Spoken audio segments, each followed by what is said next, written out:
Hi guys, this is Strela Thongnongzam. Impact Entertainment amadi Impact News ta sandok chariba Mami Mapao gi kungani suba episode asida midyang tabiriba pumnamakpu taram nokchari. Amadi mamangi kunga tarit suba episode kidamak miyamna pibirakhiba feedback amadi suggestion singidamak hainingai leitana thagat phongdokchari.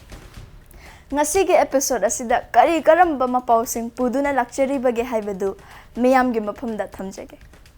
Ahan boina thamjariba mapao asi Ajit Ningthawjagi aina phagi tawraga haina mingthonba film amagi road show tawkhibagi mapaoni. Anisuba asina Thawjal haina mingthonba release tawgadawbagi ngaiduna lairaba Manipuri feature film amagi mapaoni. Priyogupta hiyang lamna hiyang production gi banner makhada puthokpa angawba haina mingthonba film amagi premiere show utkibagi mapao asina ngasigi ahum suba mapao ina thamjari. Mari suba amadi ngasigi aroiba oina thamjariba mapao asina Prague Cine Award Northeast Film Festival 2018 da Best Female Actor gi award fanglakrabi tonthoi leisang themga unaduna wari watai sabagi paudamni. So guys, let's have a look at what we have for you from the roadshow campaign of Aina Phagi Tauraga. It's a film by Ajit Ningthawjagi. Lira lira pajawasu ay kaktani Kuira kuira ngapthokbasu ay tani Nuksi mapachumbasu ay kaktani Nuksi may topangjabasu ay tani Fajabi laktay ng tani Laibog fobo machanay ni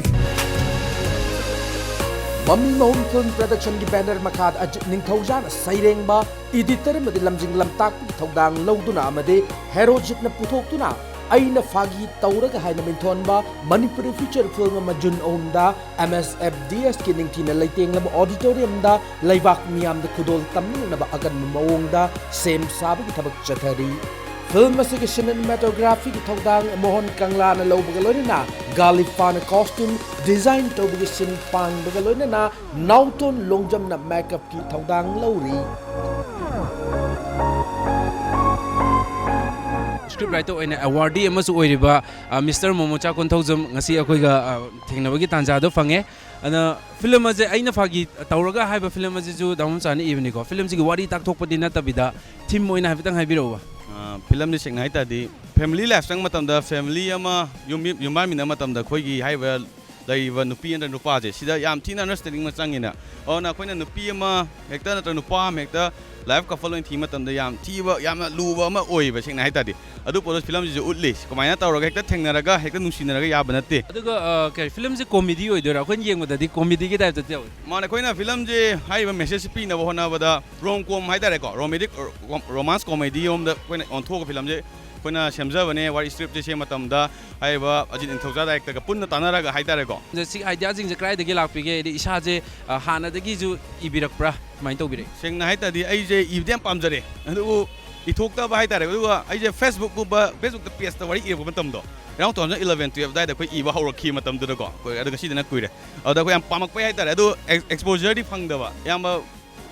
Boni Sharma ko ni actor dagi khoi sachari thiam choreographer moi thengna ba dagi kitang ayon da ju kitang moina nangdi haina iba ko pa je pamjabaina khang chango kholo haibdi tawra igi bane Tanjaji sahi muanga di aina kai khundoi ba sahi di hangbirakta ba nang ngamni na iselu hongkiba natra ai adu da khangdi ai nang nong si subam babni pambiyo haidi ai am wari ngak ta tumukige ahing su tumakte wari base ai tara lali base ai nara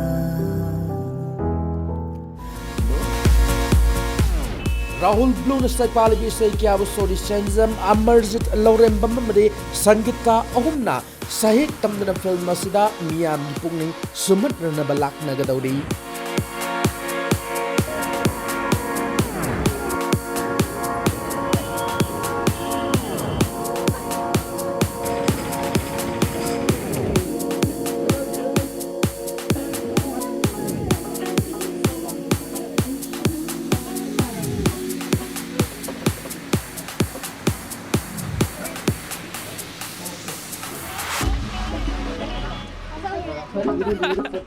Dawdi yam nungai ko chakador phamja kari kari dano ꯍꯧꯖꯤꯛꯁꯦ ꯑꯩꯈꯣꯏꯒꯤ ꯃꯩ ꯀꯩꯅꯣꯁꯦ ꯀꯛꯆꯤꯡ ꯌꯧꯕ ꯁꯨꯝ ꯔꯨꯠꯁꯦ ꯃꯌꯥꯡ ꯏꯝꯐꯥꯜ ꯁꯨꯝ ꯋꯥꯡꯖꯤꯡ ꯁꯨꯃꯥꯏꯅ ꯃꯊꯪ ꯑꯗꯨꯃꯥꯏꯅ ꯆꯠꯄ ꯍꯥꯏꯅ ꯄ꯭ꯂꯥꯟ ꯇꯧꯋꯤ ꯐꯤꯂꯝꯁꯦ ꯍꯟꯗꯛꯀꯤ ꯐꯤꯂꯝꯁꯦ ꯌꯥꯝ ꯇꯣꯉꯥꯟꯅꯁꯨ ꯎꯏꯀꯣ ꯕꯤꯖꯨꯁꯨ ꯈꯤꯇꯪ ꯔꯣꯜꯁꯦ ꯌꯥꯝ ꯑꯦꯛꯁꯥꯏꯇꯤꯡ ꯑꯣꯏ ꯑꯩꯈꯣꯏꯅ ꯎꯕ ꯀꯥꯟꯗꯁꯨ ꯐꯦꯟꯁ ꯃꯌꯥꯝꯅ ꯎꯕ ꯀꯥꯟꯗꯁꯨ ꯕꯤꯖꯨ ꯑꯩꯅ ꯐꯥꯒꯤ ꯇꯧꯔꯒꯅ ꯍꯥꯏ ꯐꯥꯒꯤ ꯇꯧꯔꯤꯁꯦ ꯀꯅꯥꯅꯅꯣ ꯀꯔꯤꯅꯣ ꯐꯥꯒꯤ ꯇꯧꯔꯤꯁꯤꯅ ꯐꯤꯂꯝꯁꯤꯒꯤ ꯋꯥꯔꯤꯁꯤꯗꯤ ꯄꯨꯂꯞ ꯍꯥꯏꯗꯣꯛꯑꯔꯒꯦ ꯐꯥꯒꯤ ꯇꯧꯕꯗꯣ ꯍꯌꯦꯡ ꯍꯥꯏꯗꯤ ꯐꯤꯂꯝꯗꯣ ꯔꯤꯂꯤꯁ ꯇꯧꯔꯀꯥꯟꯗ ꯄꯨꯂꯞ ꯈꯪꯃꯤꯟꯅꯔꯁꯦꯕ ꯍꯧꯖꯤꯛ ꯀꯩꯒꯨꯝꯕ ꯍꯥꯏꯗꯣꯛꯈꯤ ꯇꯥꯔꯗꯤ ꯍꯌꯦꯡ ꯃꯒꯨꯟ ꯌꯥꯎꯔ ꯀꯅꯥꯝ ꯌꯦꯡꯅꯤꯡꯉꯔꯣꯏꯕ ꯐꯤꯂꯝꯁꯦ ꯀꯣꯃꯦꯗꯤꯗꯤ ꯑꯣꯏꯗꯣꯏꯅꯤ ꯍꯣꯏ ꯀꯣꯃꯦꯗꯤ ꯐꯤꯂꯝꯁꯨ ꯑꯣꯏꯅꯤ ꯍꯣꯏ ꯀꯣꯃꯦꯗꯤ ꯍꯥꯏꯇꯥꯔꯦ ꯁꯦꯔꯤꯌꯁ ꯈꯤꯇꯪ ꯍꯥꯏꯗꯤ ꯃꯇꯦꯛꯁꯨ ꯌꯥꯎꯋꯦ ꯑꯗꯣ ꯀꯣꯃꯦꯗꯤꯅꯗꯤ ꯅꯝꯃꯦ ꯑꯗꯨꯝ ꯄ꯭ꯔꯣꯃꯣꯁꯟ ꯁꯨꯃꯥꯏꯅ ꯆꯠꯂꯛꯄꯁꯦ ꯑꯗꯒꯤ ꯑꯩꯅ ꯐꯥꯒꯤ ꯇꯧꯔꯒ ꯍꯟꯗꯛꯀꯤꯁꯦ ꯀꯔꯤ ꯌꯥꯝ ꯁ꯭ꯄꯦஷꯜ ꯑꯣꯏꯔꯤꯁꯦ ꯃꯔꯝꯗꯣ ꯗꯥꯏꯔꯦꯛꯇꯔ ꯑꯖꯤꯠ ꯅꯤꯡꯊꯧꯖꯥꯅ ꯌꯥꯝꯅ ꯃꯥꯁꯨ ꯐꯤꯂꯝꯁꯤꯗ ꯌꯥꯝ ꯍꯦꯟꯅ ꯊꯋꯥꯏ ꯌꯥꯎꯅ ꯈꯨꯠ ꯊꯥꯈꯤꯕ ꯐꯤꯂꯝ ꯑꯃꯅꯤ ꯌꯦꯡꯕꯗꯗꯤ ꯐꯥꯒꯤꯒꯤ ꯃꯆꯥꯛꯅ ꯌꯥꯝꯅ ꯌꯥꯎꯔꯒꯁꯨ ꯋꯨꯃꯦꯟ ꯏꯝꯄꯥꯋꯔꯃꯦꯟꯒꯤ ꯃꯇꯥꯡꯗ ꯅꯨꯄꯤꯁꯤꯡꯗ ꯃꯔꯨꯑꯣꯏꯅ ꯅꯨꯄꯤꯗ ꯁꯣꯁꯥꯏꯇꯤꯅ ꯌꯦꯡꯉꯤꯕ ꯄꯣꯠꯁꯦ ꯀꯞꯄꯒ ꯑꯣꯏꯅ ꯂꯥꯎꯕ ꯅꯠꯇꯕ ꯅꯣꯡꯅ ꯅꯨꯡꯉꯥꯏꯅ ꯅꯨꯄꯤꯒ ꯅꯨꯄꯥꯒꯤ ꯂꯩꯅꯔꯤꯕ ꯁꯣꯁꯥꯏꯇꯤꯒꯤ ꯀꯩꯅꯣꯁꯦ ꯁꯤꯗ ꯌꯥꯝ ꯐꯖꯕ ꯏꯆꯦꯜ ꯑꯃꯈꯛ ꯌꯥꯎꯋꯦꯅ ꯑꯩꯗꯤ ꯁꯨꯝ ꯑꯦꯛꯇꯔ ꯑꯣꯏꯅ ꯁꯨꯝ ꯈꯟꯖꯕꯗ ꯐꯤꯜ ꯇꯧꯖꯩ ꯋꯥꯔꯤꯁꯤꯗ ꯑꯩꯈꯣꯏ ꯑꯖꯤꯠꯅ ꯑꯩꯉꯣꯟꯗ ꯀꯥꯁ ꯇꯧꯔꯤꯁꯤꯁꯨ ꯑꯩ ꯌꯥꯝ ꯍꯩꯔꯨꯕꯒꯤ ꯅꯠꯇ꯭ꯔꯒ ꯃꯥꯅ ꯀꯩꯅꯣ ꯇꯧꯔꯨꯕꯒꯤ ꯅꯠꯇꯦ ꯆꯍꯤꯒꯤ ꯀꯩꯅꯣꯗꯣ ꯌꯦꯡꯉꯀꯥꯟꯗ ꯁꯤꯆꯨꯋꯦꯁꯟ ꯒꯦꯐꯇꯣ ꯗꯥꯖꯤꯅ ꯗꯥꯕꯣꯅꯤꯗ ꯆꯥꯟꯅꯅꯤ ꯈꯜꯂꯒ ꯍꯥꯏꯇꯥꯔꯦ ꯑꯗꯨ ꯁꯤꯗꯩꯁꯤꯗ ꯀꯩꯅꯣ ꯇꯧꯈꯤꯕꯅꯦꯕ ꯐꯣꯔꯃꯨꯂꯥꯁꯦ ꯄꯥꯟꯁꯤꯜꯂꯒ ꯐꯤꯂꯝꯁꯦ ꯅꯝꯈꯤꯕꯅꯦ ꯑꯩꯈꯣꯏ ꯐꯤꯂꯝꯁꯦ ꯒꯨꯍꯥꯇꯤꯗ ꯅꯝꯃꯦꯀꯣ ꯑꯗꯣ ꯌꯥꯝ ꯅꯨꯡꯉꯥꯏ ꯍꯣꯜ ꯇꯧꯔ ꯂꯩꯕꯗꯣ ꯗꯥꯕꯣꯅꯤꯅꯁꯨ ꯑꯩꯒꯤ ꯑꯈꯪꯕ ꯈꯪꯗꯕ ꯂꯣꯏꯅ ꯁꯦꯌꯔ ꯇꯧꯅꯔꯒ ꯑꯩꯈꯣꯏ ꯏꯁꯩꯐꯧ ꯔꯤꯍꯔꯁꯦꯜ ꯇꯧꯋꯦ ꯑꯍꯤꯡꯗ ꯍꯧꯒꯠꯂ ꯔꯤꯍꯔꯁꯦꯜ ꯇꯧꯋꯦ ꯏꯁꯩꯐꯧ ꯌꯥꯝ ꯅꯨꯡꯉꯥꯏꯅ ꯅꯝꯃꯦ ꯐꯤꯂꯝꯁꯦ ꯕꯤꯖꯨꯁꯨ ꯕꯦꯁ ꯑꯦꯛꯇ꯭ꯔꯦꯁꯀꯤ ꯑꯦꯋꯥꯔꯗ ꯑꯃꯁꯨ ꯍꯟꯗꯛ ꯅꯧꯅꯁꯨ ꯐꯪꯈꯤ ꯑꯗ ꯐꯤꯂꯝꯁꯤꯗꯒꯤꯀꯣ ꯑꯦꯛꯁꯄꯦꯛꯇꯦꯁꯟꯁꯦ ꯀꯃꯥꯏꯅ ꯇꯧꯕꯤ ꯏꯁꯥꯒꯤ ꯄꯔꯐꯣꯔꯃꯦꯟꯁꯁꯦ ꯌꯥꯝ ꯐꯨꯜ ꯄꯤꯕꯤꯈꯤꯕ꯭ꯔꯥ ꯍꯣꯏ ꯑꯩ ꯐꯨꯜ ꯄꯤ ꯍꯥꯏꯕꯁꯦ ꯀꯃꯥꯏꯅ ꯍꯥꯏꯗꯣꯏꯅꯣ ꯈꯪꯗꯦ ꯑꯗꯨꯕꯨ ꯑꯩꯒꯤ ꯕꯦꯁ ꯂꯦꯚꯦꯜꯗꯗꯤ ꯍꯣꯠꯅꯖꯒꯦ ꯑꯩꯅ ꯐꯤꯂꯝꯁꯤꯗ ꯃꯥ ꯃꯁꯥꯅꯗꯤ ꯍꯥꯏꯅꯤꯡꯉꯔꯣꯏ ꯃꯥ ꯃꯁꯥꯗ ꯍꯪꯉꯝꯅꯤꯅ ꯑꯗꯣ ꯁꯤꯒꯤ ꯄꯥꯔꯇꯤꯀꯨꯂꯔ ꯐꯤꯂꯝꯁꯤꯗ ꯋꯥꯛ ꯇꯧꯃꯤꯟꯅ ꯀꯥꯟꯗꯗꯤ ꯕꯤꯖꯨꯅ ꯍꯦꯜꯂ ꯆꯠꯂꯤꯅꯤꯀꯣ ꯑꯩꯉꯣꯟꯗꯒꯤ ꯍꯥꯏꯗꯤ ꯏꯗꯤꯇꯤꯡ ꯇꯧꯔꯛꯄ ꯗꯕꯤꯡ ꯍꯥꯞꯄꯛꯑꯀꯥꯟꯗꯗꯤ ꯑꯁ ꯕꯤꯖꯨꯒꯤ ꯀꯩꯅꯣꯁꯦ ꯑꯩ ꯑꯣꯟꯊꯣꯛꯅ ꯄꯦꯟꯖꯕ ꯍꯥꯏꯇꯥꯔꯦ ꯐꯤꯂꯝꯁꯦ ꯍꯥꯟꯅꯗꯒꯤꯁꯨ ꯌꯦꯡꯅꯤꯡꯉꯒ ꯂꯩꯔꯝꯕꯅꯦ ꯁꯨꯝ ꯏꯌꯥꯝꯕ ꯕꯣꯅꯤꯒ ꯕꯤꯖꯨꯒ ꯋꯥꯔꯤ ꯁꯥꯟꯅꯕꯗꯒꯤ ꯍꯦꯟꯅꯁꯨ ꯌꯦꯡꯅꯤꯡꯉꯦ ꯇꯥꯡ 3 ꯖꯨꯟꯒꯤ ꯇꯥꯡ 3 ꯃꯌꯥꯝ ꯄꯨꯟꯅ ꯉꯥꯏꯃꯤꯟꯅꯁꯤ ꯔꯤꯂꯤꯁ ꯅꯨꯃꯤꯠꯇꯁꯨ ꯑꯩꯈꯣꯏ ꯁꯣꯏꯗꯅ ꯃꯌꯥꯝꯗꯒꯤ ꯍꯥꯏꯂꯥꯏꯠꯁ ꯈꯔ ꯑꯃꯨꯛ ꯊꯝꯖꯒꯦ ꯀꯩꯗꯧꯕ ꯅꯪꯗꯤ ꯁꯤꯗ ꯅꯤꯌꯣꯝ ꯋꯥꯡꯃꯗ ꯊꯕꯛ ꯇꯧꯅꯒꯨꯝꯁꯤꯀꯣ ꯊꯣꯡ ꯁꯦꯝꯒꯦ ꯇꯧꯅꯤ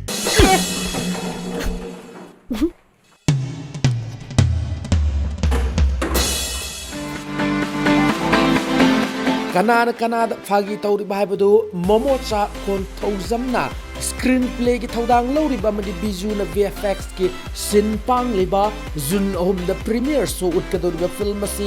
ꯌꯦꯡꯂꯒ ꯈꯪꯃꯤꯟꯅꯔꯁꯤ ꯈꯧꯔꯥꯡꯅ ꯉꯥꯏꯔꯤ ꯑꯩ ꯈꯣꯟꯖꯦꯜ ꯊꯣꯛꯅ ꯍꯥꯏꯖꯧ ꯅꯨꯡꯁꯤ ꯍꯥꯟꯅ ꯍꯥꯏꯖꯧ ꯅꯃꯥꯏꯗꯣ ꯁꯣꯜꯂꯅꯨ ꯏꯀꯥꯏꯕ ꯊꯥꯗꯣꯛꯂꯣ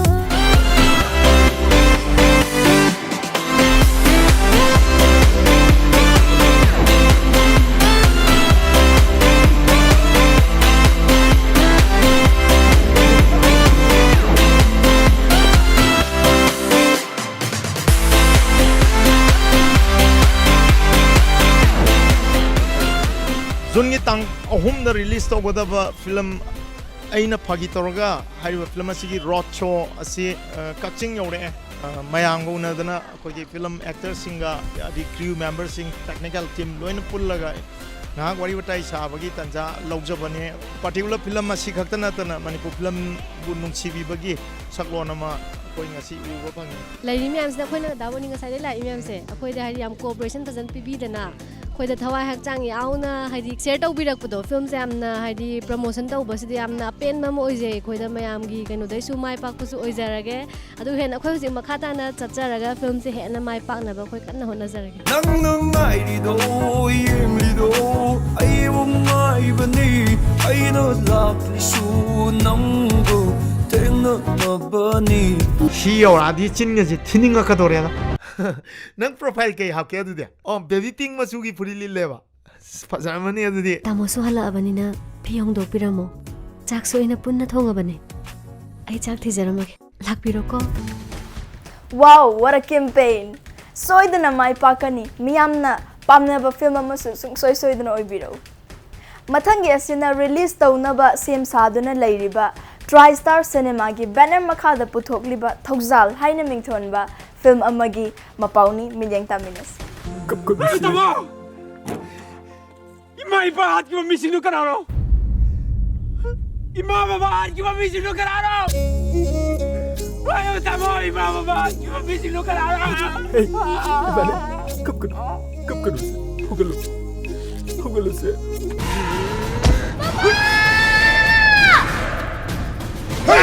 बचा नहीं तालू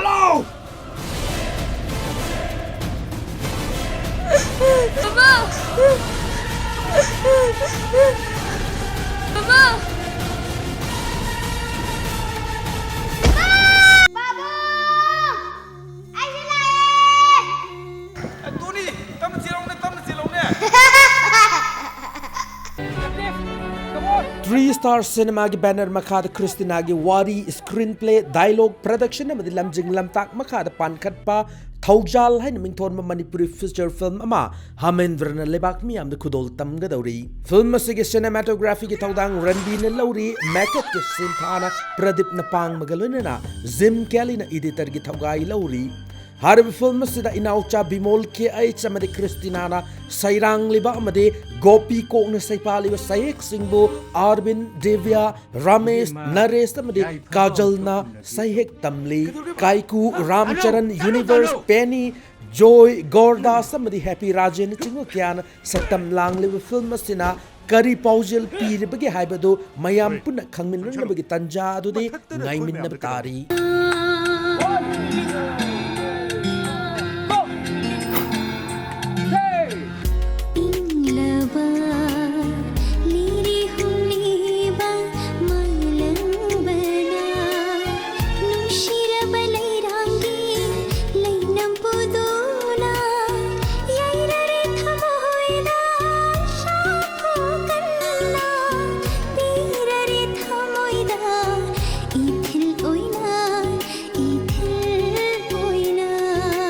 Adrabasu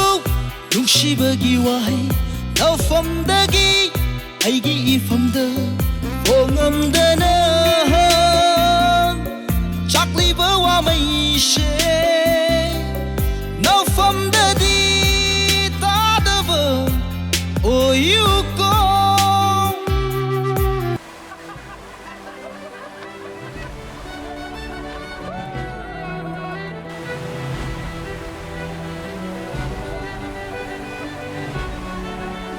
Laklone nangbu inata kolage nungsina ithanunda aigi thawaina hingli makhai leplabani lengdana nakhoigi dama uraga nungsiraba satambu Film asisu athuba matamda miyam da khudol tambiduna miyam hupna pamnaba film ama soidana oibiyu. Anyway guys, it's time for a short break. We will be right back.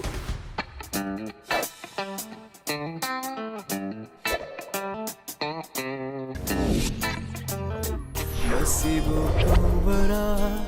nungshiba Thamoy gi nungshi torban se Tenglaba hingsida Humdo kare nungshi leirangi leikong Kari nungbi thajani aigi thamoy atiya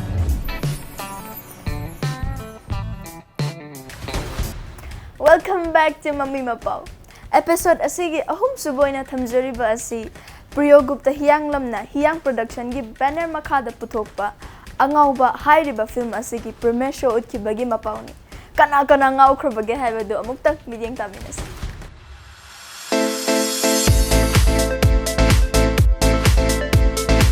Hiyang production banner makada okram henari na kudol tamner angaw bahay na mington ba Priyo Gupta Hiyang lam na lamjing lamtak ko Manipur feature film ma Lalit Laishram na kudol tamner na hawkyo me kuntarukta Imphal gi classic hotel na hong nabi matuina tawduna lebak niyam kudol tam kare Ibom cha irom na cinematography ki thawdang lawduna pankat ubu film se Saturjit amadi Dhanesh anina choreograph ki thawdang lawri Sur mangang na editor ki thawgai lawduna amadi eke yangboina saipaliba film se costume sing Suras na design tawri film asi release to bui thorma da athoi mithung le noina saruk ya kiba sakna era film critic amadi swarna kamal awardee Megas Chandra Kongom na status da film puthok da miyoi singna film puthok piba matamda digital gi oiba license lobiduna film singado India gi mafam atai singda su utpayan na ba hotna biyo haina til miyam da fongdoki film asi release to bui thorma da Indian Idol 2018 season 10 da saruk yariba chingsang maitai gi unplugged performance amachu khudol tamki Kangba o Kangba tabro o Kangba Kangba Nanja ai nó đây của masi ngau ni phai di hit to da da nang le mo na masi ngang chi bo masi she hani bo namja mashiredi Angauba hairiba film asisu sungsoi soidana mai pakpa film ama oibiyo. Coming up next is an exclusive candid talk with the one and only Proxine Award winner Tontoy Leisangtem. Let's have a look.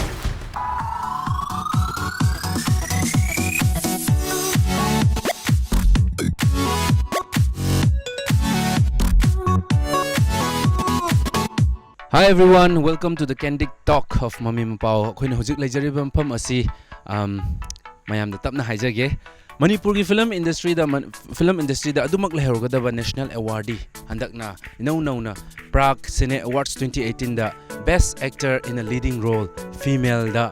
mana phanglaklabi iche tonthoi leisang themgi yum mamang dani khoi leijaribsi ma ka wari watai sanadina magi candid moments khara ma kari karamna asingba punsi dadi kamaina leige hado pulna khangmina bagi tanja do lumina si hoji akhoi changa doren Shrela yare khar yengadi rai lo sangaselo Se tenjing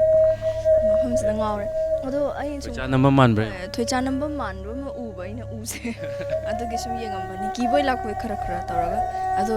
chedon thoy unawra se let's go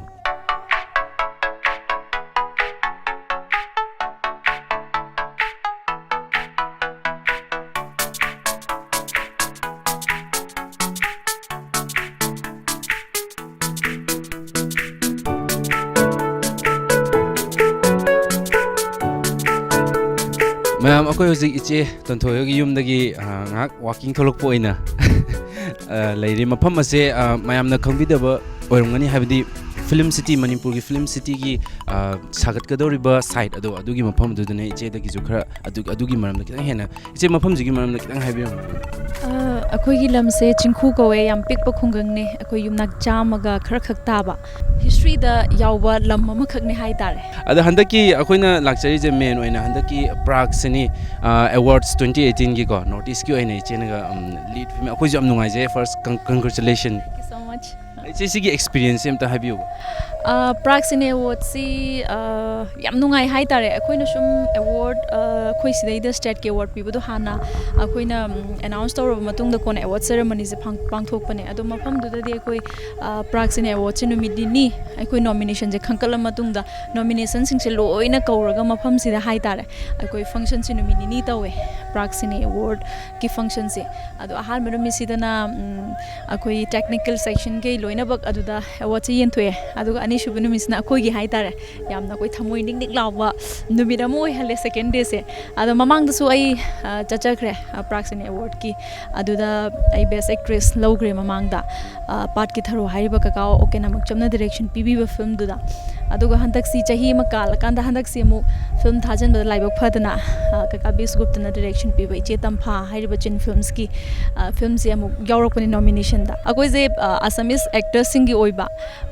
RAM ता अकोइ work अमखक चतपने आइसी Assamese की मोगी costume दो सेलगा actor actress पुन्ना अखोई 30 का 2 ना कोई सरू यारगा RAM त चटपने अहन के लोइना सीनियर एक्टर के लोइना यावरगा दुदा रेम की चटलिंगै मिरोग याम चरांग नबगी अदुगी कॉस्ट्यूम सेलगा लैरिंगै ज आइगी हुजिकी नॉर्थ ईस्ट की कनो सिमा सेक्शन की आईडी हाई तारे अदु कैटेगरी सिमा लॉकथोरकपस आईदी ताहौद्रबा अदै गरंग हाइनन कौरेन हाइबदा आईदी रेम की कौरे बोइनिंगरे अदुगा एवॉर्ड तो लॉकथोकबोय ओरमे अदा ngसाइगी काखतपगा दो ngसाइ इमानाबा हाना आसाम की इमानाबा हाना काखलगा आइ सुम थोलक्तबदुदा तौ लेरमे आइसु करong चेनथोग ꯊꯣꯛꯑꯒ ꯑꯗꯨꯃꯥꯏꯅ ꯑꯦꯋꯥꯔꯗꯁꯦ ꯂꯧꯔꯦ ꯎꯆꯤꯟ ꯅꯥꯆꯤꯟꯅꯕꯨꯗꯤ ꯃꯅꯤꯄꯨꯔ ꯐꯤꯂꯝ ꯈꯛꯇ ꯅꯠꯇꯦ ꯃꯣꯏꯒꯤ ꯑꯁꯥꯃꯤꯁꯀꯤ ꯀꯦꯇꯦꯒꯣꯔꯤꯗ ꯑꯁꯥꯃꯤꯁꯀꯤ ꯐꯤꯂꯝꯗꯪꯒꯤ ꯑꯣꯏꯕ ꯃꯣꯏ ꯀꯦꯇꯦꯒꯣꯔꯤ ꯑꯃꯁꯨ ꯌꯥꯎꯋꯦ ꯑꯗꯨꯗꯁꯨ ꯑꯁꯥꯃꯤꯁ ꯐꯤꯂꯝ ꯑꯩꯒꯤ ꯏꯁꯨ ꯍꯥꯏꯗꯅ ꯍꯟꯗꯛꯇ ꯅꯦꯁꯅꯦꯜ ꯑꯦꯋꯥꯔꯗ ꯐꯪꯈꯤꯕ ꯆꯤꯜꯗ꯭ꯔꯦꯟ ꯐꯤꯂꯝ ꯑꯃꯈꯛꯀꯤꯁꯨ ꯑꯩꯁꯦ ꯕꯦꯁ ꯑꯦꯛꯇ꯭ꯔꯦꯁꯀꯤ ꯅꯣꯃꯤꯅꯦꯠ ꯇꯧꯕꯅꯦ ꯑꯁꯥꯃꯤꯁ ꯐꯤꯂꯝꯒꯤ ꯑꯗꯨꯃꯗꯤ ꯑꯩ ꯇꯥꯔꯛꯇ꯭ꯔꯦ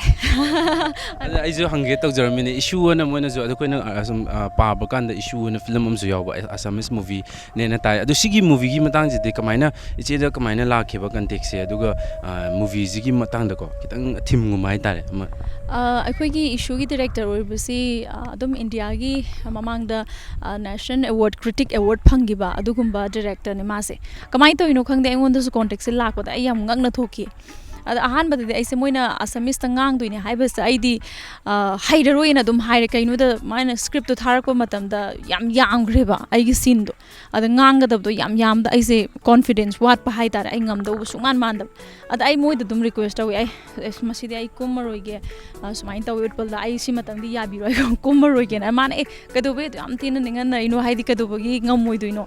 ꯑꯥꯔꯇꯤꯁꯇꯕꯨ ꯁꯤꯒꯤ ꯂꯦꯡꯒ꯭ꯋꯦꯖꯀꯤ ꯑꯗꯨꯗ ꯂꯩꯕ ꯍꯧꯅꯕ꯭ꯔꯥ ꯁꯣꯏꯗꯅ ꯉꯝꯅꯤ ꯅꯪꯉꯅ ꯍꯥꯏꯕꯗꯒꯤ ꯑꯩꯁꯨ ꯍꯣꯏꯗ ꯑꯩ ꯉꯝꯅꯤꯗ ꯑꯩꯅ ꯈꯜꯂꯒ ꯑꯗꯨꯃꯥꯏꯅ ꯀꯨꯝꯈꯤꯕꯅꯦ ꯐꯤꯂꯝꯁꯦ ꯏꯆꯦꯅ ꯀꯨꯝꯃꯛꯄ ꯐꯤꯂꯝꯁꯤꯡꯁꯦ ꯑꯩꯈꯣꯏꯅ ꯁꯨꯝ ꯌꯦꯡꯖꯕ ꯃꯇꯝ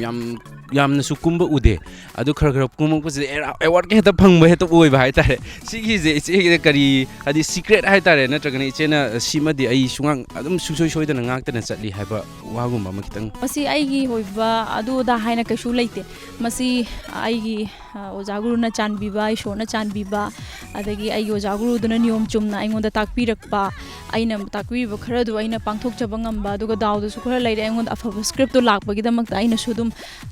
ꯇꯧꯕ ꯉꯝꯕꯅꯦ ꯑꯗꯨꯒ ꯁꯤꯗꯤ ꯏꯊꯟꯗꯅꯁꯨ ꯍꯣꯠꯅꯕ ꯌꯥꯕ ꯅꯠꯇꯦ ꯍꯥꯏꯗꯤ ꯇꯤꯝꯗꯣ ꯐꯠꯇ꯭ꯔꯒꯗꯤ ꯁ꯭ꯀ꯭ꯔꯤꯞꯇꯣ ꯐꯠꯇ꯭ꯔꯒꯗꯤ ꯗꯤꯔꯦꯛꯇꯔ ꯐꯠꯇ꯭ꯔꯒꯗꯤ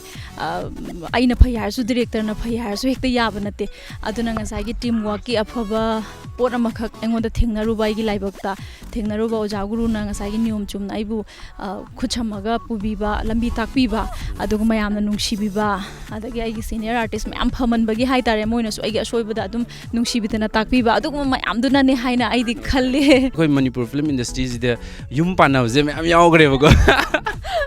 ꯑꯗꯣ ꯏꯆꯦꯒꯤꯗꯤ ꯃꯇꯝꯁꯦ ꯀꯩ ꯍꯥꯏꯇꯥꯔꯦ ꯉꯥꯏꯈꯤꯗꯣꯏꯔꯥ ꯁ꯭ꯇꯕꯔꯅꯦꯁꯀꯤ ꯆꯨꯖꯤ ꯑꯣꯏꯕꯒꯤꯔꯥ ꯁꯤꯗꯅꯦ ꯑꯩꯁꯦ ꯃꯊꯥ ꯌꯥꯝ ꯁꯥꯏ ꯃꯁꯤ ꯀꯣꯏꯁꯟꯁꯤꯅꯦ ꯑꯩꯁꯨ ꯆꯃꯝꯅꯔꯤꯁꯦ ꯍꯦꯛ ꯍꯪꯉꯛꯄꯗ ꯑꯩꯁꯨ ꯈꯜꯂꯤ ꯑꯗꯨꯕꯨ ꯃꯁꯤ ꯑꯩꯅ ꯈꯟꯕ ꯉꯥꯛꯇꯁꯨ ꯍꯦꯛꯇ ꯊꯣꯛꯅꯤ ꯍꯥꯏꯁꯨ ꯂꯩꯇꯦ ꯑꯗꯨꯕꯨ ꯃꯤꯑꯣꯏꯕ ꯍꯥꯏꯁꯦ ꯈꯤꯇꯪꯗꯤ ꯈꯟꯗꯕ ꯑꯗꯨꯝ ꯌꯥꯗꯦꯗꯅꯀꯣ ꯃꯁꯤꯅ ꯀꯌꯥꯝꯅ ꯀꯃꯥꯏꯅ ꯇꯧꯔꯛꯀꯗꯧꯕ ꯇꯨꯡꯗ ꯀꯩ ꯂꯥꯛꯀꯗꯧꯕ ꯍꯥꯏꯁꯦ ꯍꯦꯛꯇ ꯈꯟꯗꯕ ꯌꯥꯗꯕ ꯑꯣꯏꯔꯛꯄ ꯑꯗꯒꯤ ꯑꯩꯅ ꯍꯦꯛꯇ ꯈꯜꯂꯨꯔꯦ ꯍꯥꯏꯗꯅꯁꯨ ꯂꯣꯏꯅ ꯑꯣꯏꯔꯛꯄꯁꯨ ꯅꯠꯇꯦ ꯍꯥꯏꯔꯤꯕꯀꯣ ꯑꯗꯨꯅ ꯃꯁꯤꯗꯤ ꯇꯝꯕ ꯉꯝꯗ꯭ರೆ ꯑꯩꯁꯨ ꯍꯧꯖꯤꯛ ꯈꯟꯗꯦ ꯑꯗꯨꯝ ꯈꯜꯂꯤꯕꯅꯦ ꯑꯗꯣ ꯃꯇꯥꯡ ꯑꯃ ꯆꯥꯗꯗꯅ ꯑꯗꯣ ꯑꯍꯜ ꯂꯃꯟꯅ ꯍꯥꯏꯅꯕ ꯑꯃꯗꯤ ꯂꯩ ꯄꯣꯛꯄ ꯁꯤꯕ ꯂꯨꯍꯣꯡꯕ ꯍꯥꯏꯁꯤ ꯑꯩꯅ ꯍꯦꯛꯇ ꯇꯝꯕ ꯉꯝꯕ ꯅꯠꯇꯦ मसी मतंग अमा लाक्ट्रगदि हेक्ता अइनासु लुहोंगनिंगदेने हेक्ता यापोते अइ मतंगदो चुमद्रि तैने अइना हाइनिंगे अदु इचेगी सुम वखलोंदा अखोय हजिकान नहा अखोय हौगलइबदा लव मैरिज कुंबा अदगी अरेंज मैरिज की कन्फ्लिक्ट से याम लइ इचेदी करी लइबिगे सि वखन अइना खल्लिसे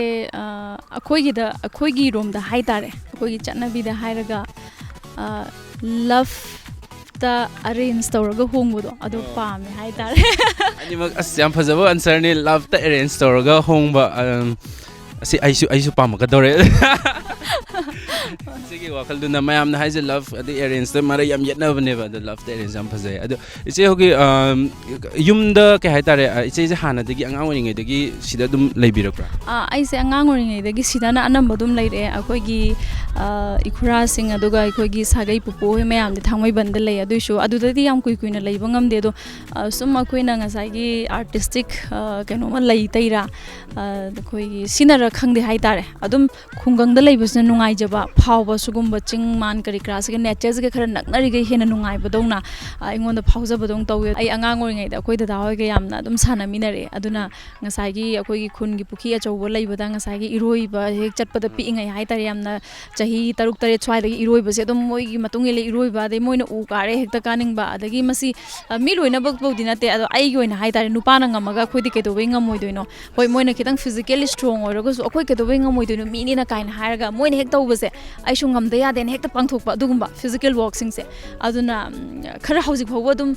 lairi haitare ki dabado kala gi lambi sadi ai de hojik se khong nam akakta ta da ngairibani adu khong ani bawu su na khongbam chaba na triba aduna honaga da ꯈꯪꯖꯕꯁꯤ ꯌꯥꯝꯅ ꯋꯥꯠꯂꯤ ꯑꯩꯁꯨ ꯑꯣꯖꯥ ꯒꯨꯔꯨ ꯃꯌꯥꯝ ꯑꯃꯒꯤ ꯄꯥꯎꯇꯥꯛ ꯃꯌꯥꯝ ꯑꯃ ꯃꯣꯏꯅ ꯇꯥꯛꯄꯤꯅꯤꯡꯗ꯭ꯔꯁꯨ ꯑꯩꯅ ꯇꯥꯛꯄꯤꯌꯣꯅ ꯆꯠꯄꯒꯤ ꯍꯥꯏꯗꯤ ꯃꯇꯝꯗꯣ ꯌꯧꯁꯜꯂꯛꯑꯦ ꯍꯥꯏꯇꯥꯔꯦ ꯍꯥꯟꯅꯗꯤ ꯊꯣꯏꯅ ꯑꯩꯈꯣꯏ ꯑꯣꯖꯥ ꯒꯨꯔꯨꯅ ꯇꯥꯛꯄꯤꯕ ꯀꯔꯤ ꯀꯔꯥꯁꯤ ꯊꯣꯏꯅ ꯈꯟꯖꯜꯂꯨꯗꯦ ꯑꯗꯣ ꯍꯧꯖꯤꯛꯇꯤ ꯑꯣꯖꯥꯁꯤꯡꯁꯦ ꯌꯥꯝ ꯅꯨꯡꯁꯤꯔꯛꯑꯦ ꯍꯥꯏꯇꯥꯔꯦ ꯑꯗꯨꯝ ꯈꯔ ꯂꯝꯕꯤꯁꯦ ꯀꯛꯉꯥꯎꯅꯔꯛꯄ ꯃꯇꯝꯗꯗꯤ ꯑꯣꯖꯥ ꯒꯨꯔꯨꯁꯤꯡꯗꯨ ꯅꯠꯇꯅ ꯃꯤꯠꯇ ꯑꯇꯩ ꯀꯅꯥꯁꯨ ꯑꯗꯨꯝ ꯎꯔꯛꯇꯦ ꯑꯗꯨꯅ ꯋꯤꯁ ꯇꯧꯕꯤꯕꯒꯤ ꯌꯥꯝ ꯅꯨꯡꯉꯥꯏꯔꯦ ꯑꯗꯨꯅ ꯑꯩꯁꯨ ꯌꯥꯝ ꯀꯟꯅ ꯍꯣꯠꯅꯕ ꯉꯝꯕ ꯑꯣꯏꯖꯒꯦ ꯑꯗ ꯏꯁꯣꯔꯅꯁꯨ ꯆꯥꯟꯕꯤꯕ ꯑꯣꯏꯔꯁꯨꯅꯨ ꯃꯃꯤ ꯃꯄꯥꯎꯁꯨ ꯑꯩꯈꯣꯏꯕꯨꯁꯨ ꯍꯥꯏꯇꯥꯔꯦ ꯀꯂꯥ ꯇꯧꯖꯔꯤꯕ ꯑꯩꯈꯣꯏꯕꯨꯁꯨ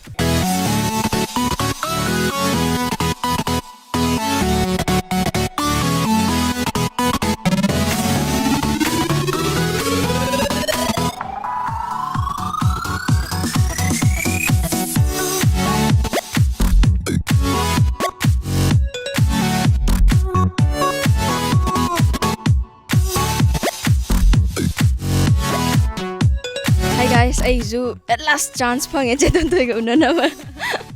ꯇꯦꯟꯖꯤꯡꯅ ꯂꯣꯏ ꯂꯧꯈꯤꯕꯅꯦꯕ ꯁ꯭ꯄꯣꯠꯂꯥꯏꯠꯁꯦ ꯑꯁꯤꯗꯅꯦꯕ ꯑꯩꯅ ꯀꯣꯛ ꯉꯥꯎꯔꯤꯁꯦ ꯍꯦꯛ so ꯆꯦ ꯐ꯭ꯌꯨꯆꯔꯒꯤ ꯀꯩꯅꯣ ꯄ꯭ꯔꯣꯖꯦꯛ ꯀꯩ ꯂꯩꯔꯤꯒꯦ ꯍꯥꯏꯗꯤ ꯑꯩꯈꯣꯏꯁꯨ ꯉꯥꯏ ꯐꯦꯟ ꯃꯈꯜ ꯑꯃꯅꯤ ꯐꯦꯟ ꯌꯥꯝ ꯆꯥꯎꯕ ꯐꯦꯟ ꯑꯃꯅꯤꯅꯀꯣ ꯍꯧꯖꯤꯛ ꯐ꯭ꯌꯨꯆꯔꯒꯤ ꯄ꯭ꯔꯣꯖꯦꯛ ꯍꯥꯏꯔꯒꯗꯤ ꯗꯥꯕꯣꯕꯤ ꯍꯥꯎꯕꯝꯅ ꯗꯤꯔꯦꯛꯁꯟ ꯄꯤꯕ ꯀꯤꯡ ꯑꯣꯐ ꯔꯣꯡꯗꯥꯏꯐꯦ ꯍꯥꯏꯅ ꯐꯤꯜꯝ ꯑꯃꯈꯛ ꯚꯤꯟꯁꯦꯟ ꯅꯥꯡꯃꯩꯔꯥꯛꯄꯝ ꯃꯥꯅ ꯄ꯭ꯔꯣꯗ꯭ꯌꯨꯁꯔ ꯑꯣꯏꯕꯅꯤ ꯐꯤल्मꯁꯦ ꯌꯥꯝ ꯀꯨꯏꯔꯕ ꯐꯤल्मꯅꯤ ꯍꯧꯖꯤꯛꯐꯥꯎ ꯂꯣꯏꯁꯟꯗꯅ ꯂꯩꯔꯦ ꯍꯥꯏꯇꯥꯔꯦ ꯑꯗꯒꯤ ꯍꯦꯃꯟꯇ ꯈꯨꯃꯟꯒꯤ ꯑꯣꯄꯪ ꯐꯤल्म ꯈꯔ ꯑꯃꯒ ꯈꯨꯠꯇ ꯂꯩꯔꯤ ꯑꯗꯣ ꯑꯦꯄ꯭ꯔꯣꯛꯁꯤꯃꯦꯠꯂꯤ ꯀꯔꯝ ꯀꯥꯟꯗꯒꯗꯤ ꯔꯤꯂꯤꯁ ꯇꯧꯔꯛꯄ ꯌꯥꯕꯩ ꯆꯥꯟꯁ ꯂꯩꯒꯦ ꯑꯣꯄꯪꯒꯤꯗꯤ ꯍꯥꯏꯕ ꯉꯝꯗ꯭ರೆ ꯑꯗꯨꯒ ꯑꯩꯈꯣꯏ ꯀꯤꯡ ꯑꯣꯐ ꯔꯣꯡꯗꯥꯏꯐꯦꯒꯤꯗꯤ ꯀꯩꯅꯣꯗ ꯗꯤꯁꯦꯝꯕꯔꯗ ꯑꯩꯈꯣꯏ ꯔꯤꯂꯤꯁ ꯇꯧꯕꯒꯤ ꯄ꯭ꯂꯥꯟ ꯑꯃꯗꯤ ꯂꯩꯔꯤ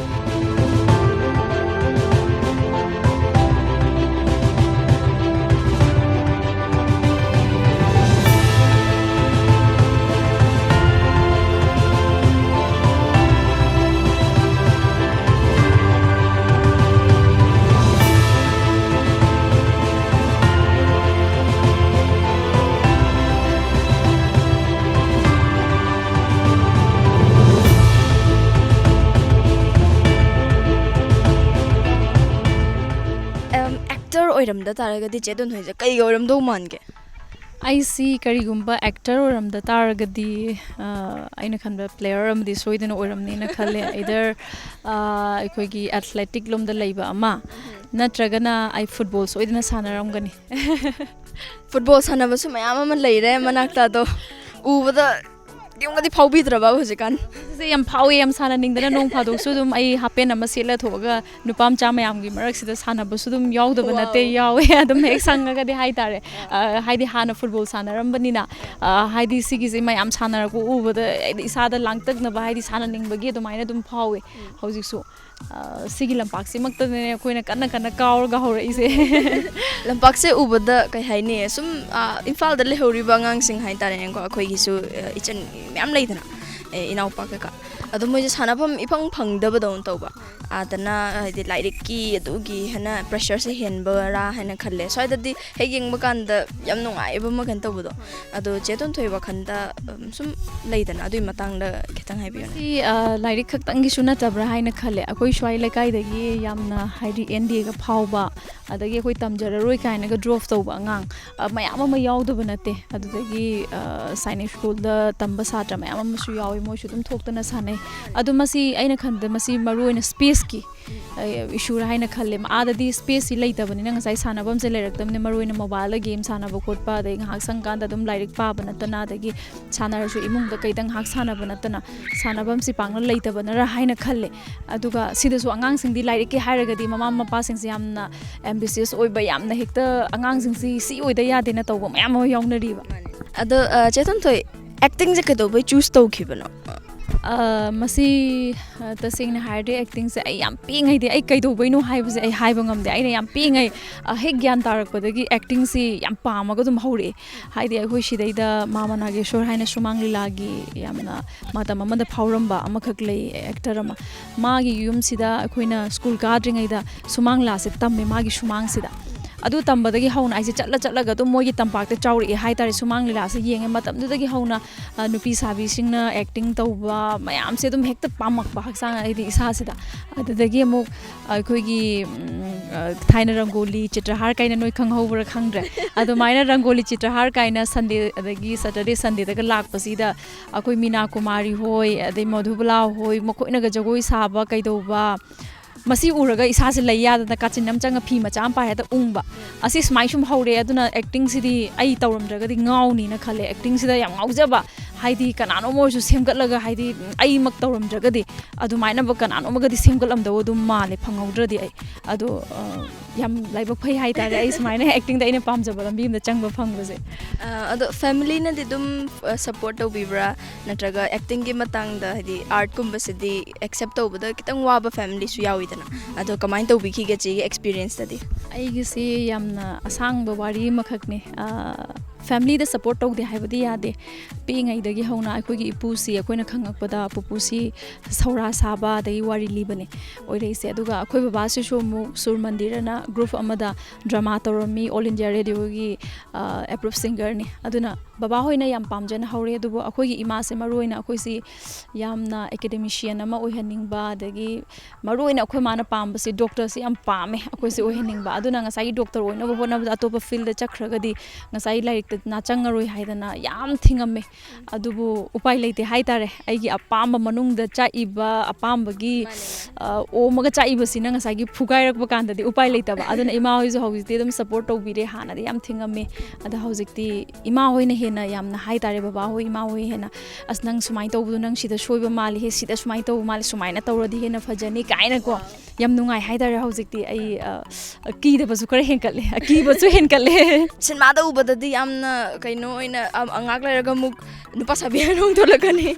ꯉꯥꯛꯂꯦ ꯊꯣꯏꯆꯥ ꯑꯣꯏꯅ ꯑꯃꯨꯛ ꯊꯣꯛꯂꯛꯀꯅꯤ ꯃꯌꯥꯝꯅ ꯈꯪꯗꯕ ꯑꯃ ꯂꯩꯔꯝꯒꯗ꯭ꯔꯥꯅ ꯈꯟꯕ ꯌꯨꯝꯗ ꯆꯥꯛ ꯊꯣꯡꯕ ꯈꯣꯠꯄ ꯂꯣꯏꯅꯃꯛ ꯑꯗꯨꯝ ꯇꯧꯕꯤꯕ꯭ꯔꯥ ꯌꯨꯝꯗ ꯃꯤꯁꯨ ꯂꯩꯇꯕ ꯑꯗꯨꯗꯒꯤ ꯏꯁꯥꯁꯦ ꯈꯔ ꯄꯣꯊꯥꯕ ꯍꯩꯇꯕ ꯍꯥꯏꯒꯗ꯭ꯔꯥ ꯑꯗꯨꯅꯁꯨ ꯃꯔꯝ ꯑꯣꯏꯔꯒ ꯑꯗꯨꯝ ꯌꯨꯝꯒꯤ ꯊꯕꯛ ꯏꯪꯈꯥꯡꯗꯤ ꯂꯣꯏꯅ ꯇꯧꯋꯦ ꯑꯗꯣ ꯆꯦꯇꯟꯊꯣꯏ ꯐꯤꯜꯝꯒꯤ ꯅꯦꯁꯅꯦꯜ ꯑꯦꯋꯥꯔꯗꯀ ꯐꯪꯕꯁꯦ ꯃꯣꯏ ꯒꯣꯔꯃꯦꯟꯠꯀꯤ ꯊꯕꯛ ꯀꯌꯥꯝ ꯄꯤꯅꯩꯌꯦꯅ ꯇꯥꯏ ꯑꯗꯣ ꯆꯦꯇꯟꯊꯣꯏꯒꯤꯗꯤ ꯌꯥꯝ ꯐꯪꯈ꯭ꯔꯦ ꯄꯤꯔꯛꯈ꯭ꯔꯕ ꯑꯩꯒꯤꯁꯦ ꯅꯦꯁꯅꯦꯜ ꯑꯦꯋꯥꯔꯗ ꯐꯪꯕꯒꯤ ꯑꯩꯁꯦ ꯊꯕꯛ ꯄꯤꯔꯦ ꯒꯚꯔꯟꯃꯦꯟꯠꯅ ꯑꯣꯖꯥ ꯑꯣꯏꯅ ꯄꯤꯌꯦ ꯒ꯭ꯔꯦꯖꯨꯋꯦꯠ ꯇꯤꯆꯔ ꯑꯣꯏꯅ ꯄꯤꯌꯦ ꯑꯣꯖꯥ ꯑꯣꯏꯕꯒ ꯑꯦꯛꯇꯤꯡꯒꯤꯁꯤꯒ ꯀꯝꯄꯤꯌꯔ ꯇꯧ ꯍꯥꯏꯔꯗꯤ ꯀꯔꯝꯕꯅ ꯍꯦꯟꯅ ꯀꯩꯅꯣ ꯇꯧꯅꯤ ꯍꯧꯖꯤꯛꯇꯤ ꯁꯨꯝ ꯁꯔꯚꯤꯁꯇ ꯂꯩꯕꯁꯦ ꯈꯤꯇꯪ ꯆꯍꯤꯁꯦ ꯀꯨꯏꯁꯜꯂꯛꯑꯕꯅꯤꯅ ꯑꯩꯒꯤ ꯋꯥꯈꯜꯗ ꯑꯉꯥꯡꯁꯤꯡꯕꯨ ꯅꯨꯡꯁꯤꯕ ꯑꯗꯒꯤ they are the pillar of nation ꯑꯗ ꯄꯤꯂꯔ ꯑꯣꯐ ꯁꯣꯁꯥꯏꯇꯤ ꯑꯗꯨꯅ ꯁꯨꯃꯥꯏꯅ ꯈꯜꯂꯛꯄꯅꯤꯅ ꯃꯣꯏꯁꯨ ꯁꯦꯝꯒꯠꯇꯕ ꯌꯥꯗꯕꯅꯤನ ꯍꯧꯖꯤꯛꯇꯤ ꯃꯈꯣꯏꯒꯤꯁꯨ ꯌꯥꯝ ꯈꯟꯕ ꯍꯧꯔꯦ ꯍꯥꯏꯇꯥꯔꯦ ꯀꯔꯤ ꯀꯗꯥꯏꯗ ꯀꯃꯥꯏꯅ ꯂꯩꯔꯤꯒꯦ ꯃꯣꯏꯁꯦ ꯀꯃꯥꯏꯅ ꯇꯧꯗꯅ ꯍꯦꯟꯅ ꯍꯩꯍꯟꯅꯕ ꯑꯗꯩ ꯀꯃꯥꯏꯅ ꯇꯧꯔꯒ ꯃꯣꯏꯁꯦ ꯐꯒꯠꯍꯟꯒꯅꯤ ꯑꯗꯨꯒ ꯑꯥꯔꯠ ꯑꯦꯟ एजुकेशन कमाई तौदना मसी तसेंगना हारे अखोइसे आर्ट एजुकेशन है सो अदि लौजे अदुना ngसाई आर्ट एंड एजुकेशन से करम जगह दा अखोइ कनेक्ट तौरगा पुशलगा सिगी कानाबसे बेनिफिट से कदाइदा फंगनगदे काइना अखोइना थिएटर की मेथड मैम लैबगा से अखोइ अप्लाई तौरगा अंगांग सिंदा ताकपीबा अदगी मोटिवेशन क्लास सुगुम्बा दुम अखोइ चचबा मरक मरक ता हाइतारे अंगांग सिंगनगा को स्कूल दगा ताका चंगमजदा कई गदि सेला चपीगे स्कूल दा फनेक नमना सेलगा दुम चले फनेक का फीगा दुम ऐसे खरसु इनगले ngauजे हाय तारे फनेक फी से खरसु अदुना मीनासु मौरना हंगपसे याम यामग्रे लुहोंगब्रा युम पानबिरब्रा हायबसे आइना दुम खुमे आई युम दि पानजरे लुहोंगदि लुहोंद्रि हैना युम पानबसने तोंगाले ने लौजबदो आइना अंगांग सिंगनादि खंगदोइनि तना छात्र सिंगनादि ए जेदि थोइचाने ना अदो करमबना हाइदि चेगी एक्सपीरियंस कइनो दा हाइदि मेमोरी दा हाय तारे ख्वाइदै नोकनिंगिबा कइनोगा लेबिखिब्रा हाइदि अदुमाइने इंसिडेंट कुंबा लैये अहानबा अइना स्कूल काबा नुमिथे हाइतारे अंगांगसिंगसी मसकसे मोइना खंगुमसु तौबा खंगुमदसु तौबा दगी मानगुमसु तौबा मानदगुमसु तौबा तौवे दै लास्ट दि अखोइगो ओजादुना इंट्रो तौरा कांदा सुमाइ तौदना फिल्म साइन कुंबा एक्ट्रेस तुनी तोनथोइदुनी अदुनी नोइगी ngasiदी टीचर ओइना लाअबनी खोलबनी ना हाइबदे अंगांग मयामसे इकाइदनको ममाइसे अमता हंगलो याददना अइना कौगसे चंगो याददनको अदगी सेकेंड डे दगी सुम तौबदैदे फोटो का कामिनसे काइना सेल्फी तौबदा द सेकेंड डे दुमदि आई सेल्फी तौबदा लोइ हाइतारे अदो लोइसलकपदा जे फीफा वर्ल्ड कप सु लाएदना अदो फुटबॉल पामबीबा नेसु हाइबिरि करम्बा कइनोगदि टीम गदि सपोर्ट तौनिंगे ꯑꯩꯁꯤ ꯍꯥꯟꯅꯗꯤ ꯑꯩꯁꯤ ꯕ꯭ꯔꯥꯖꯤꯜꯗ ꯌꯥꯝ ꯁꯥꯊꯤꯅ ꯉꯥꯎꯔꯝꯃꯦ ꯑꯩꯅ ꯈꯔ ꯄꯤꯛꯏꯉꯩꯗ ꯑꯁ ꯐꯨꯠꯕꯣꯜꯒꯤꯗꯃꯛꯇ ꯑꯩ ꯀꯞꯄ ꯉꯝꯃꯦ ꯑꯗꯩꯗꯤ ꯆꯥꯛꯆꯥꯗꯒꯩ ꯑꯩ ꯐꯨꯠꯕꯣꯜ ꯑꯍꯤꯡꯗ ꯑꯁ ꯑꯗꯨꯃꯥꯏꯅ ꯇꯨꯝꯃꯛꯇꯕ ꯉꯝꯃꯦ ꯍꯥꯏꯇꯥꯔꯦ ꯋꯥꯔꯜ ꯀꯞꯁꯦ ꯌꯥꯝꯅ ꯑꯗꯨꯝ ꯑꯩ ꯁꯨꯡꯊꯥ ꯊꯥꯗꯣꯔꯛꯇꯦ ꯍꯟꯗꯛꯁꯨ ꯂꯥꯛꯇꯣꯔꯦ ꯑꯩ ꯊꯃꯣꯏ ꯅꯤꯛ ꯂꯥꯎꯋꯦ ꯑꯗꯣ ꯑꯩ ꯍꯟꯗꯛꯇꯤ ꯑꯩ ꯑꯗꯨꯝ ꯕ꯭ꯔꯥꯖꯤꯜꯁꯨ ꯑꯗꯨꯒ ꯑꯥꯔꯖꯦꯟꯇꯤꯅꯥꯁꯨ ꯑꯩ ꯁꯞꯄꯣꯔꯠ ꯇꯧꯒꯦꯅ ꯈꯜꯂꯦ ꯍꯥꯏꯗꯤ ꯑꯅꯤꯁꯤ ꯅꯨꯡꯁꯤꯕ ꯑꯃꯈꯛ ꯂꯩ ꯍꯥꯏꯇꯥꯔꯦ ꯊꯃꯣꯏꯗꯀꯣ. Anyways, that was Trella and Tenjing. Tenjing, hi. ꯑꯗꯨ ꯅꯪ ꯋꯥꯔꯜ ꯀꯞꯀꯤꯁꯨ ꯍꯥꯏꯕꯅꯤꯅ ꯅꯪꯅ ꯏꯝꯄꯦꯛꯇ ꯇꯤꯚꯤꯒꯤ ꯑꯦꯗꯚꯔꯇꯥꯏꯁ ꯇꯧꯕꯗꯣ ꯑꯗꯨ ꯏꯆꯦꯒꯤꯁꯨ ꯑꯣꯐꯔ ꯑꯃ ꯄꯤꯊꯣꯛꯄ ꯌꯥꯕꯖꯥꯠꯅꯤ. ꯀꯩꯗꯧꯔꯦ ꯍꯥꯏꯕꯅꯣ ꯃꯁꯤ ꯇꯦꯟꯖꯤꯡꯖꯤꯕꯣ? That was our team Mami Mapao with Cheton Thoi. Thank you so much. Tenjing amta phuruge ge main. Achakpa mai fina khumba yade haidune. Lotuna ganaroi. Award ti yam lakhini. And now it's time to wind up today's episode. Ngasi ke episode asi karam tobibage haibadu sungsoi soidana comment tobirau, feedback pibirau. And please never forget to press the like button and also subscribe to our channel. See you again in the next episode next week. Bye bye.